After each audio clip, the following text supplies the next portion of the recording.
History in the U.S. as Donald Trump becomes the first president ever to be criminally indicted.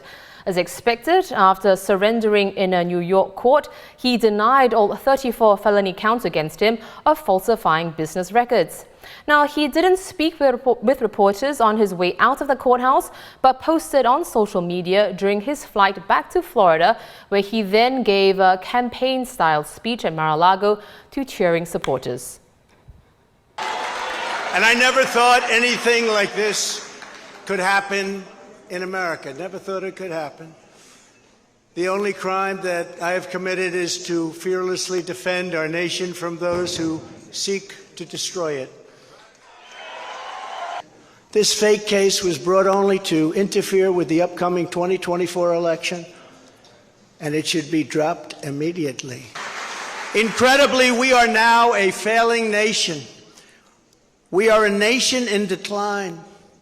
And now these radical left lunatics want to interfere with our elections by using law enforcement. We can't let that happen.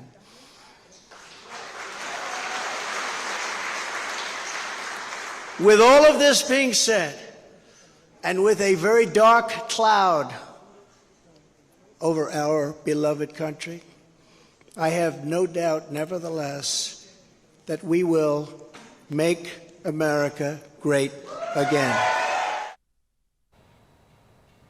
Well, the judge has set the next hearing for December the 4th, but legal experts say a trial may not even get underway for a year. And so ends Trump's historic day in court. Our U.S. Bureau Chief Numal Ghosh, who was outside the Manhattan courthouse today, files this report.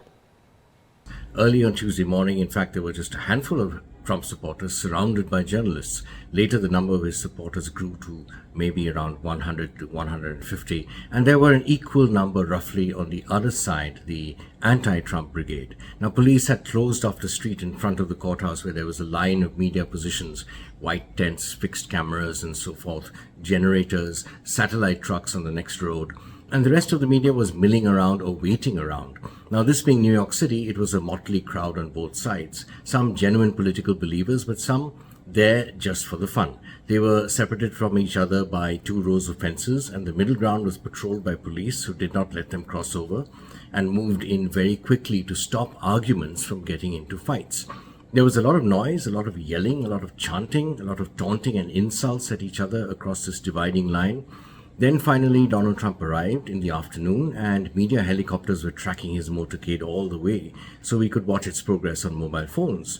And he did not take the front entrance, he took some other entrance, and video cameras were not allowed in the court. As for the trial, there will be a bunch of legal challenges, and that is a slow and tortuous process. And if it goes to a trial, some reports say the earliest that will happen is December. By the way, this is also seen as possibly the weakest of the cases that may be brought against him. There are other investigations into Donald Trump, and any of those could well result in more charges, and in fact more serious charges. So this episode could end up being eclipsed in the months ahead. Now, regardless, as we saw from his speech later at his home in Florida, he has seized upon this to underscore his narrative, which is of political persecution, his narrative of grievance. And for now, the party has coalesced around him, and the net effect is that he is now not just a favorite for the party's nomination, he is in fact a firm favorite. Yet, having said that, literally anything can happen. A year and a half is an eternity in politics, as they say, and this is going to be a particularly fraught period in the United States as it heads into the campaign for the 2024 race for the White House. Thanks for watching. Be sure to subscribe to the channel and hit the bell icon to be notified of new videos.